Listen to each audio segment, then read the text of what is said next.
తాకట్లో ఉన్న బంగారాన్ని విడిపించి ఆ రోజున మార్కెట్ ధర కట్టి మిగిలిన డబ్బును మీకు అందిస్తుంది కొమ్మూరి గోల్డ్.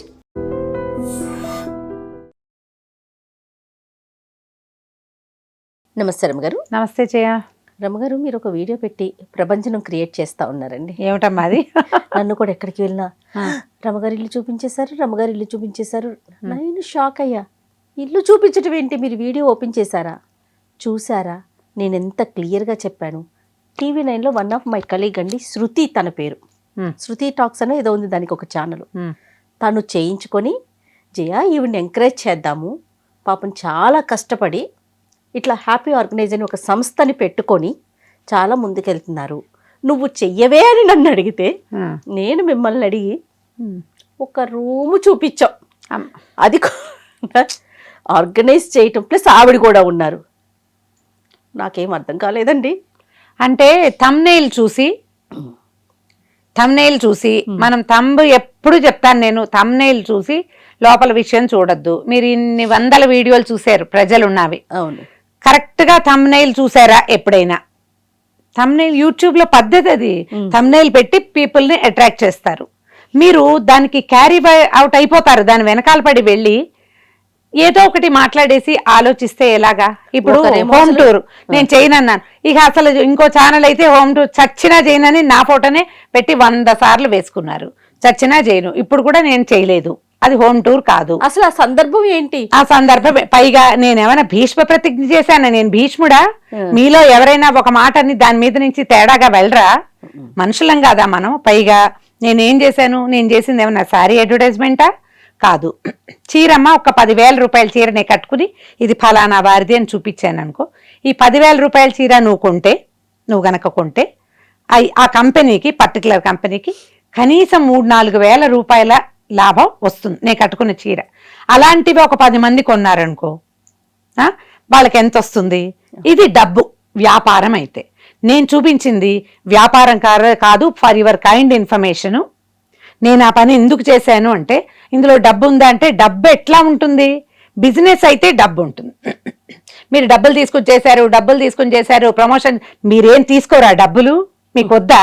మీరు ఎవరన్నా మహర్షులా, ఋషులా? మీరు కాదు కదా, అందరం మనుషులమే కదా. ఇందులో డబ్బు ఎక్కడుందో నాకు చెప్పాలి మీరు. ఒక అమ్మాయి, ఆవిడకి 35-40 ఏళ్ళు ఉన్నాయి, తనకు ఆసక్తి ఉంది, కష్టపడి పనిచేసే మనస్తత్వం ఉంది, ఎవరింటికైనా వెళ్ళి వాళ్ళ వస్తువులు సర్ది తనతో పాటు ఒక 4-5 ఆడపిల్లల్ని తీసుకెళ్ళి వాళ్ళకు కూడా పనిచ్చి, వాళ్ళకు కూడా తలా ఒక పావలా పంచిపెట్టి 5 మనుషులు మన ఇంట్లో పడి పనిచేస్తే, ఈ రోజంతా పనిచేస్తే వాళ్ళకు ఒక 4,000, 5,000, 6,000 రూపాయలు ఇస్తాం. ఆమె మా ఇంట్లో చేసిన 5-6 వేలలో నాకు ఎన్ని లక్షలు ఇచ్చేసిందని ఎవరైనా భావిస్తారో చెప్పు? మీరు ఆలోచిస్తారా అసలు అనేటప్పుడు? పైగా హోమ్ టూర్ అంటే, మీరు ఇప్పటిదాకా ఎన్ని హోమ్ టూర్లు చూశారు? వాకిట్లో పెట్టిన ఏమంటారు తోరణాల దగ్గర నుంచి చూపించాలా? మా వాకిలికి తోరణాలు పెట్టానా? నేనేమైనా మీకోసం మా ఇల్లు మేకప్ చేశానా? గోడ మీద ఉన్న పెయింట్ మరకలు కూడా తుడవలేదమ్మా నేను. మీకు ఇల్లు చూపించాలంటే నేను తయారవ్వాలి. ఇల్లు చూపించిన వాళ్ళంతా ఎలా తయారయ్యి చూపించారు మీరు చూశారు కదా, ఎంతమందిని చూసారు. పోనీ నేనేమన్నా తయారయ్యానా? నేను తయారవ్వాలా? మామూలు కాటన్ చీరే కట్టుకుని ఉన్నా. ఇంకొక విషయం రమ్మగారు, ఇప్పుడు అది మనం తప్పనట్లా, మీరెక్కడ తప్పనలా, నేను చూపించను అని చెప్పారు అంతే. ఇప్పుడు నా ఇష్టం అది. ఇప్పుడు కూడా నేను ఇల్లు ఏం చూపించాల. మనం ఏం చేసాం, ఒక గదిలో ఆ అమ్మాయి ఆర్గనైజ్ చేసిద్ది, ఒక రూమ్ ఇచ్చాను తనకి నేను. మన వాళ్ళు తంబ పెట్టేటప్పుడు మిమ్మల్ని, పీపుల్ని అట్రాక్ట్ చేయడానికి రామారావు గారి ఇల్లు చూడండి అని పెట్టారు. రామారావు గారి ఇల్లుకి మీరు వంటిల్లు చూడలేదు, మా కిచెన్ చూడలా, నేను వాడే వంట పాత్రలు చూడలా, మా దేవుడి గది చూడలేదు, నా బట్టలు చూడలేదు, నగలు చూడలేదు, నేను ఇంట్లో పెట్టుకున్న షో పీసులు ఏవీ లేవు. ఆ గదిలో పర్టికులర్గా ఏమున్నాయో దట్టు అది కూడా మా పిల్లలు వేసిన పెయింటింగ్లు ఒక్క గ్లాన్సే మీకు చూపించింది. అవును, ఒక్క గ్లాన్స్. గోడ మీద ఉన్న పెయింటింగ్లు కూడా పూర్తిగా చూపించాల, మన మొహాలే చూపించారు, ఎందుకంటే కొంచెం డల్ అయిపోయినాయి. మేము రంగులేసి 9 ఏళ్ళు అయింది జయ మా ఇంటికి. వెళ్ళినప్పుడు గృహప్రవేశం అప్పుడు వేసిందే, మళ్ళీ నేనేం చేయలే. అసలు మీకు చూపించాలంటే నేను ఇల్లు అలంకరించాలి, ఏం చేయలేదు. ఇప్పుడు నన్ను అనేటప్పుడు ముందొక్కసారి మీరు ప్రశ్నించుకోండి. నెంబర్ 1, నన్ను కాదు, మీరు ఎవరిని అనేటప్పుడైనా నేను ఎవరికి చెప్పాను? ఇలా ఇల్లు ఎంతసేపు వీళ్ళు ఎవరైనా ఇల్లు వాకిళ్ళు చూపిస్తే దాన్ని చూసి ప్రజలు ఎవరైనా సరే అబ్బా ఇలా మనం చేసుకోలేకపోతున్నామని, అంత బాగా పెట్టుకోలేకపోతున్నామని, మనం కూడా దాన్ని అలా చేసేసేయాలని ఉద్రేకపడి బాధపడతారు. ఇప్పుడు మా ఇంటిని చూసి మీరు ఏం నేర్చుకున్నారు? ఇల్లు ఇలా ఉంది, దీన్ని సర్దుకోవడానికి మీకు శక్తి లేకపోతే ఇంకొక మనిషితోటి ఈ పని చేసుకోవచ్చు అని కదా చూపించాం. ఇలాంటి సర్వీస్ కూడా ఉందని చూపించాం. ఆవిడికి నేను ఇచ్చిన డబ్బులు అయితే ఏం లేవు. ఇప్పుడు మా ఇల్లు ఆవిడకి ఇచ్చింది, నేను ఓపెన్గా చెప్తున్నాగా, మా ఇల్లు ఆవిడకి ఇచ్చినందుకు ఆవిడ నాకు సర్వీస్ ఇచ్చింది అంతే. అంతకంటే ఏమీ జరగలేదు. మా ఇంట్లో మీరు ఏం చూసారో చెప్పండి, ఒక 3-4 ఫోటోలు తీసి జాగ్రత్తగా చూపించారు అంతే. కొద్దిగా ఆలోచించండి. ఇందులో డబ్బు కాదు, చాలా ముఖ్యమైనది కష్టపడి పని చేసుకునే ఒక అమ్మాయికి, ఒక లేడీ ఆంట్రప్రెన్యూర్కి, ఆమె ఐడియాకి, ఆమె ఓపికగా చేసిన ఆ నీట్గా చేసిన పనితనానికి మీరు ఎన్ని కితాబులైనా ఇవ్వచ్చు. నన్ను అనటానికి పుంజాలు దింపుకుని రాకండమ్మా, అది అనవసరం. మిమ్మల్నే కాదు రమ్మగారు, ఎవరినైనా సరే కనిపిస్తే చాలు, ఎవరినైనా పలవలు. ఇప్పుడు ఇదే పని ఆవిడే ఓపెన్ గా చెప్పారు కదా, అమ్మాయి పేరు ఏదో ఉంది కదా, శ్రీవాణి గారు. శ్రీవాణి చేశారు. శ్రీవాణి వాళ్ళ ఇల్లు కొత్త ఇల్లు, తను చక్కగా చేయించుకుంది. తర్వాత చూసా నేను, ఈ అమ్మాయి చెప్పిన తర్వాత శ్రీవాణి వాళ్ళది ఆ వీడియో వెతికి చూసా నేను. చక్కగా ఆర్గనైజ్ చేశారు, ఇల్లంతా చేయించుకో. అవసరమైతే అంటే మన ఇల్లు మనమే సర్దుకుంటే బాగుంటుంది, మీకు ఒళ్ళోం కదా, మీరు పనులు మానేసి ఇది చేయి, మీ సలహా ఎందుకండి నాకు? నేనేం చేయాలో నాది నేను డిసైడ్ చేసుకుంటా కదా. ఇలాంటి ఒక సర్వీస్ ఉంది. మనము బాత్రూములు గడిగించుకుంటున్నాం బయట వాళ్ళతోటి, అవును కదా, ఇల్లు శుభ్రం చేయించుకుంటున్నాం, గిన్నెలు తోమించుకుంటాం, బట్టలు ఉతికించుకుంటారు, ఇల్లు తుడిపించుకుంటారు. మీరు ధోబీకి బట్టలు ఇస్తారు ఇస్త్రీ చేయటానికి, ఆయన ఏమిటి బంగారు తూగుటుయాలలో కూర్చుని చేస్తాడా? కాదు, రోడ్డు మీద చేస్తాడు. వాళ్ళెవరో ముట్టుకోవటం మీకు ఇష్టం లేకపోతే మానేయండి, నచ్చిన వాళ్ళతో వేరే వాళ్ళు ముట్టుకోవటం, వేరే వాళ్ళు ఎలా ముట్టుకుంటారో, వాళ్ళు ఎక్కడి నుంచి వచ్చారో వాళ్ళ ఇష్టం. ఏదో ఒకటి మీ ఐడియా, అది నేనేం కాదు, నా ఐడియా ఇది.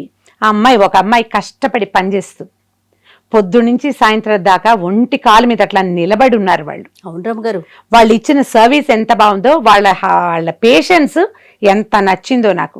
మీకు ఆసక్తి ఉంటే సర్వీస్ని ఉపయోగించుకోండి. ఇలా కష్టపడి పనిచేసే వాళ్ళని ప్రోత్సహించడానికి నేనైతే ముందుంటాను. నా వెనకాల మీలో ఎంతమంది ఉంటారో ఆలోచించుకోండి. దీనికి ప్రతిదానికి పుల్లింగాలు పెట్టకూడదమ్మా. కోడిగుడ్డుకి ఈకలు పీకటం ఎంతసేపమ్మా? అదే పని మీద ఉంటే ఎట్లా? ఆలోచించద్దు, థంబ్నెయిల్స్లోకి వెళ్ళకండి. నేను మా ఇల్లు చూపించలేదు, నేను క్లియర్గా చెప్తున్నా. అసలు మా ఇల్లు చూపించి నా సొంత జీవితాన్ని చూపించే ఇంట్రెస్ట్ లేనే లేదు నాకు. పైగా మీకు చూపించాలంటే నేను రెడీ అవ్వాలమ్మా, నాకు ఆ ఓపిక లేదు. నేను చదువుకుంటానా, దైవ ధ్యానం చేసుకుంటానా, స్టూడియోకి వచ్చి పని చేస్తానా, ఎవరికైనా మంచి విషయాలు చెప్తానా? ఈ కొంపగోడు సర్దుకునే పనే చేయాలా? నా జీవితానికి ఇక నిష్కృతి లేదు, అదే చేయాలా నేను? చెప్పు, మీ ఇల్లు మీరు సర్దుకోవాలంటే లేను, నా వల్ల కాలేదు. నాకు అవకాశం దొరికింది, చేయించాము. అది కూడా ఒక్క గది, నేను నా బెడ్రూమ్ చూపించలే, నా బట్టలు చూడలేదు మీరు. అక్కడ ఉన్నవి పూర్తిగా మగపిల్లల బట్టలు, మీరు గమనిస్తే నా 2 కుమారుల బట్టలు ఉన్నాయి, అది కూడా ఎక్కువ లేవు. మా ఇంట్లో చెత్త చాలా తక్కువగానే ఉంది, మీరు ఒకసారి చూసుకోండి మీ అల్మర్లు. మా వాటికంటే మీ దగ్గర ఎక్కువే ఉంటుంటాయి. ఆవిడ చెప్పారు, శ్రీదేవి ఇన్ని ఇల్లు చూశాను మేడం, అతి క్లట్టర్ తక్కువ, అతి బట్టలు తక్కువ, మీది 2వ ఇల్లు. నేను చూసిన ఇల్లు అన్నిట్లలోనూ క్లట్టర్ ఎక్కువ. నా దగ్గర క్లట్టర్ కాదు, కొంచెం క్లమ్జీగా ఉన్నాయి. వాటిని సరిచేశారు.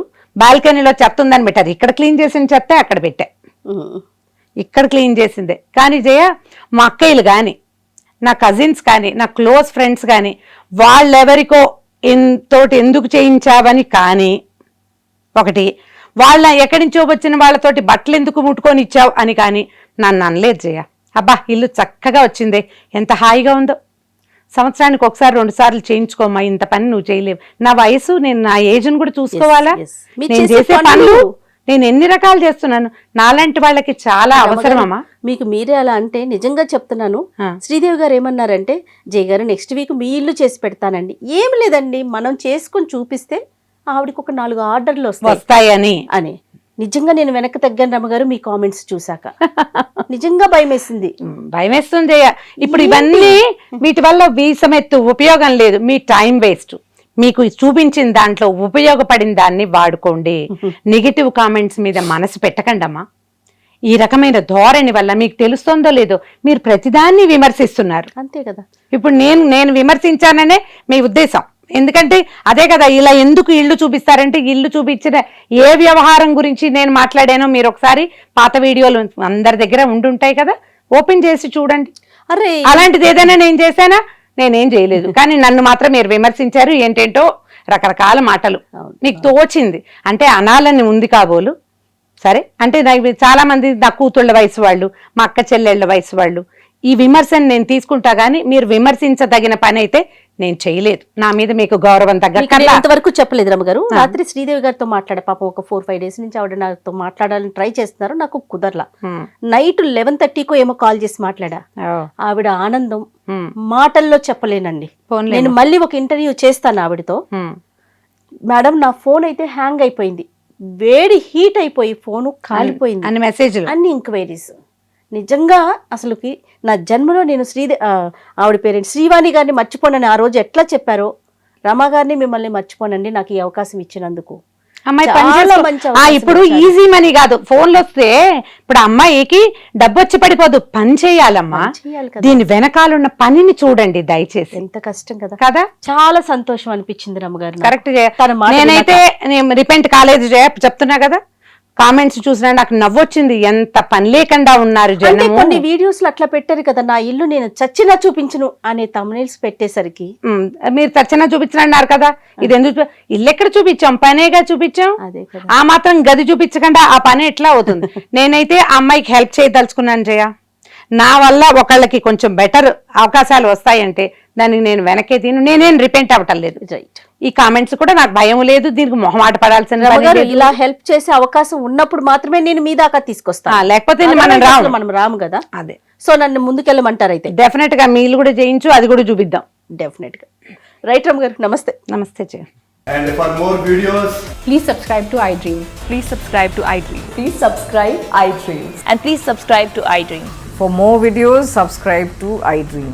please like, share and subscribe to the channel. Congratulations, iDream. Subscribe to iDream. Subscribe to iDream. So subscribe to iDream Media. iDream ki iDream team andarki huge congratulations. Please subscribe iDream Media. Please subscribe to iDream. Subscribe iDream. Please subscribe to iDream. iDream అంటే నా కళల channel subscribe చేసుకున్న నోరు తిరుగుతలేదు, మీరైతే గంట గుర్తు కొట్టండి. For more such videos, please subscribe to iDream. Subscribe to iDream. Please subscribe to iDream. Please subscribe iDream Media. Please do subscribe to iDream. Please subscribe to iDream Media. For best entertainment and information, please subscribe iDream. And don't forget to subscribe to iDream.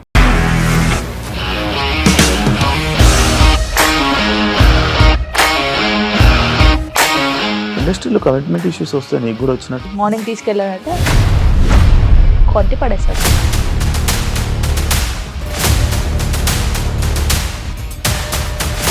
ఒక్కళ్ళు కూడా చూడలేదు ఈ cinema అని చెప్పడానికి కూడా చాలా ధైర్యం కావాలి. అది నిజం కదా, దాంట్లో ధైర్యం ఏంటి? ఇది నెక్స్ట్ డే ప్లేట్ మార్చేస్తే తప్పు కదా. As of now we are comfortable this అని నేను అనుకుంటున్నాను. రష్మిక గారిది మీది ఒకే ఊరు అంట కదా. నీకు కోపం వచ్చిందంటే బాగా తిట్టేత్తరా? తిట్టేద్దామండి. నిజంగా గేమ్ ని ఎలా చేంజ్ చేయగలిగారు? ఏపీఎస్ఎఫ్సి వాళ్ళకి 6 నెలల్లో నేను 6 లక్షలు కట్టా. బిజినెస్ చేయాలనుకుంటే it is as difficult as riding a tiger.